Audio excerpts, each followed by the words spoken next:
La fête de la dédicace, qui suivit de près la fête des Tempes, vit se renouveler les mêmes scènes avec plus de violence encore de la part des pharisiens. Le soir même de la fête, Jésus se vit entouré d'une foule considérable. L'anxiété publique à son sujet était à son comble. « Jusqu'à quand, s'écrièrent les Juifs, nous tiendras-tu donc en haleine? Si tu es le Christ, dis-le-nous donc ouvertement. » « Je vous parle, répondit Jésus, et vous ne me croyez pas. Le Père et moi, nous sommes un. » À ces mots, éclatant comme un coup de tonnerre, les Juifs prirent des pierres. Jésus leur dit : « J'ai fait devant vous plusieurs œuvres venant de mon Père. Pour laquelle voulez-vous me lapider ? Nous ne te lapiderons pas pour tes bonnes œuvres, répondirent les Juifs, mais pour ton blasphème, parce qu'étant homme, tu te fais Dieu. Il était humainement impossible que Jésus demeurât plus longtemps à Jérusalem. Il quitta donc cette ville et se retira au-delà du Jourdain. Jésus se mit à parcourir une dernière fois les villes et les campagnes de la Judée, prêchant à tous le royaume de Dieu. « Venez, disait-il, vous tous qui souffrez et qui êtes chargés, je vous soulagerai. Mon joug est doux et mon fardeau léger. Apprenez de moi que je suis doux et humble de cœur. » L'objet de ses prédications était presque toujours la pénitence. « Faites pénitence, disait-il, ou vous périrez tous. » Pour décider les pécheurs à se convertir, Jésus leur parlait de la mort. Si le père de famille savait l'heure à laquelle le voleur doit venir, il veillerait et ne le laisserait pas entrer dans sa maison. Soyez donc prêts, car le Fils de l'homme viendra quand vous y penserez le moins. Et il leur raconta la parabole du figuier stérile que le maître ordonne de couper et de jeter au feu. Jésus montrait l'orgueil comme un des plus grands obstacles à la justification.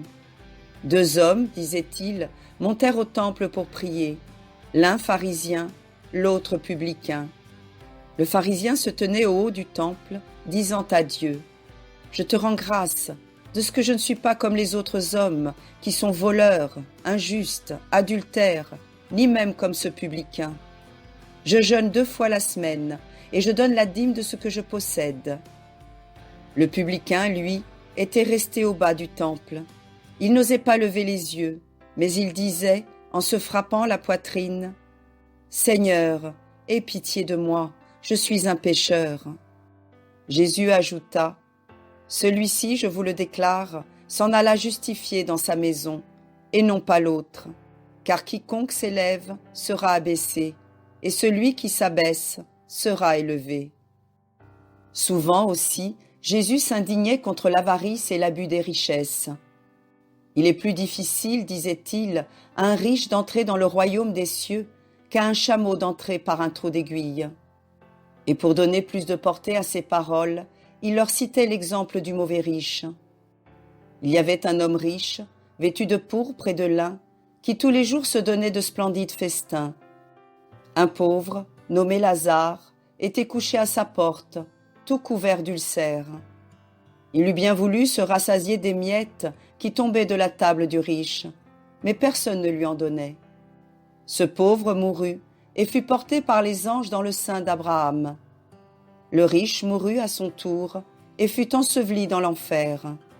Au milieu de ses tourments, il leva les yeux et vit de loin Abraham et Lazare en son sein. Il poussa un grand cri : « Abraham, mon père, aie pitié de moi.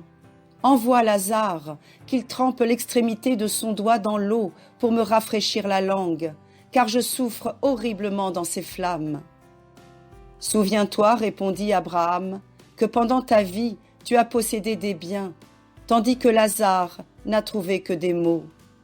Il est aujourd'hui dans la joie et toi dans les tourments.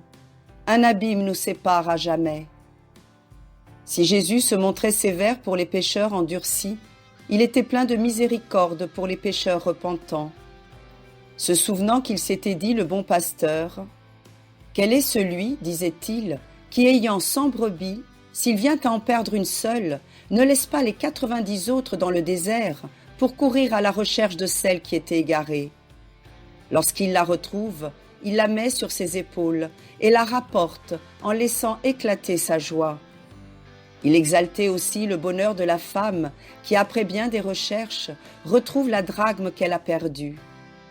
Ainsi, ajoutait-il, est la joie des anges de Dieu quand un pécheur vient à se repentir.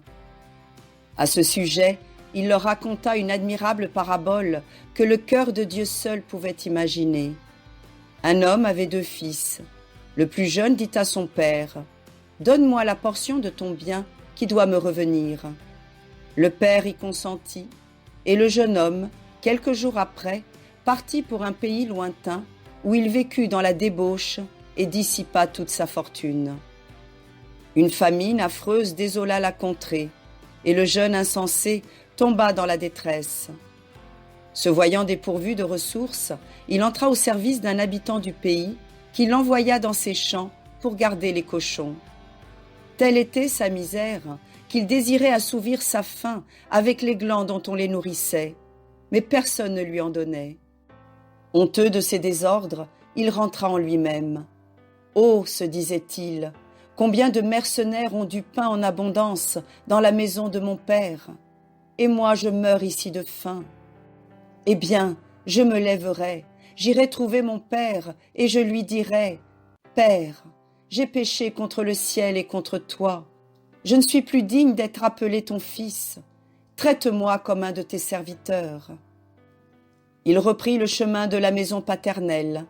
Il en était encore bien loin lorsque son père le vit venir et le reconnut sous les haillons qui le couvraient. Ému de compassion, il courut au-devant de lui, se jeta à son cou et l'embrassa. Le fils alors lui dit, « Mon père, j'ai péché contre le ciel et contre toi. Je ne suis plus digne d'être appelé ton fils. » Mais le père dit à ses serviteurs, « Apportez-lui sa plus belle robe, mettez-lui son anneau au doigt et des chaussures aux pieds. Allez tuer le veau gras, nous ferons un festin et nous nous réjouirons, car mon fils était mort et il est ressuscité. Il était perdu et il est retrouvé. » Le fils aîné arriva sur ces entrefaites. Quand il sut la cause de cette réjouissance, il fut tellement irrité qu'il refusa d'entrer dans la maison. Son père sortit pour le calmer, mais il lui dit avec colère, « Comment ? Je te sers depuis tant d'années, et jamais je ne t'ai désobéi. Cependant, tu ne m'as jamais donné un chevreau pour le manger avec mes amis. Mon frère te revient après avoir dissipé toute sa fortune dans la débauche, et voilà que tu fais tuer le veau gras en son honneur. » « Mon fils, répliqua le père, tu es toujours avec moi, et tout ce que je possède est à toi. Mais il fallait bien faire un festin et se réjouir, car ton frère était mort, et il est ressuscité. Il était perdu, et il est retrouvé. » Cette parabole était de nature à irriter encore davantage les pharisiens. Ils pouvaient assurément se reconnaître dans le personnage intolérant du fils aîné. Ce qui les exaspérait surtout, c'étaient les menaces de réprobation que leur faisait constamment Jésus. Ces menaces apparurent d'une manière éclatante dans la parabole des conviés qui, sous différents prétextes, avaient refusé de se rendre au festin que le père de famille avait préparé à l'occasion des noces de son fils. Blessé de cette indifférence, le père de famille envoie chercher les pauvres, les boiteux, les aveugles, les infirmes, les passants. Ceux-ci étaient les païens, mais Dieu pouvait-il les récompenser comme les enfants d'Abraham, qui depuis tant d'années étaient voués à son service?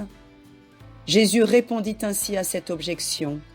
Un propriétaire sortit de grand matin pour embaucher des ouvriers afin de les envoyer travailler à sa vigne.